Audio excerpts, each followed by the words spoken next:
In an arena shrouded by fog and myth, where the echoes of ancient chants blend with the pulsing rhythm of modern fight drums, two silhouettes emerge.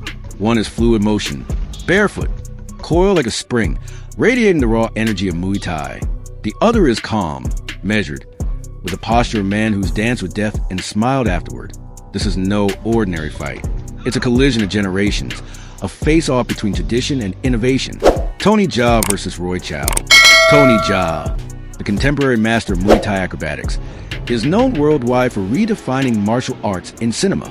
With explosive power, knee strikes like thunderclaps, and an ability to leap across rooftops as if gravity were optional, Jaa embodies physical perfection and modern martial dynamism.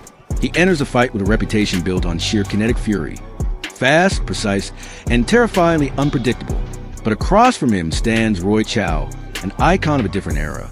To the casual fan, Chiao might be remembered more for his philosophical presence in films than for actual combat. But beneath the calm, aged exterior is a man who trained in multiple disciplines, including Tai Chi and Southern-style Kung Fu, during a time when martial arts weren't for screen but for survival.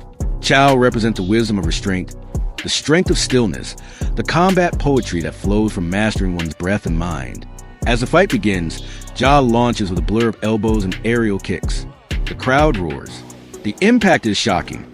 He forces Chiao back with the pressure of youth, agility, and explosive strength. Round after round, it appears that Jaa's modern techniques and relentless pace are overwhelming the older fighter. He cuts angles.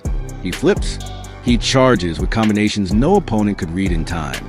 But Chiao endures. He weathers a storm like an old tree in a typhoon. His footwork is minimal, but always exactly where it needs to be. He doesn't chase power. He redirects it. He parries with his hips, not his hands. Every time Jaa throws a strike, Chiao absorbs emotion, learns the rhythm. He lets Jaa write the music, and then slowly begins to conduct it. By the fourth round, something shifts. Jaa's breathing becomes heavier.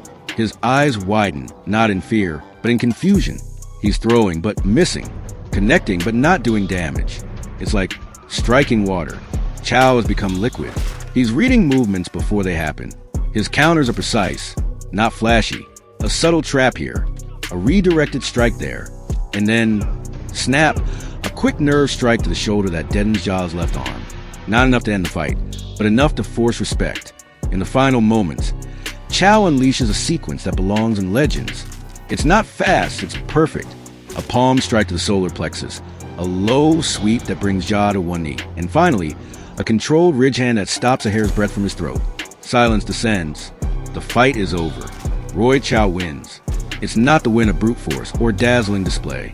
It's the victory of experience, of years honed in quiet practice, of a mind that sees combat not as chaos but as conversation. Tony Jaa brought the storm, but Roy Chiao was the mountain. Where Jaa's strength lay in speed, flexibility, and spectacle, his weakness was endurance against an opponent who refused to be drawn into a sprint. Chiao's strength was timeless.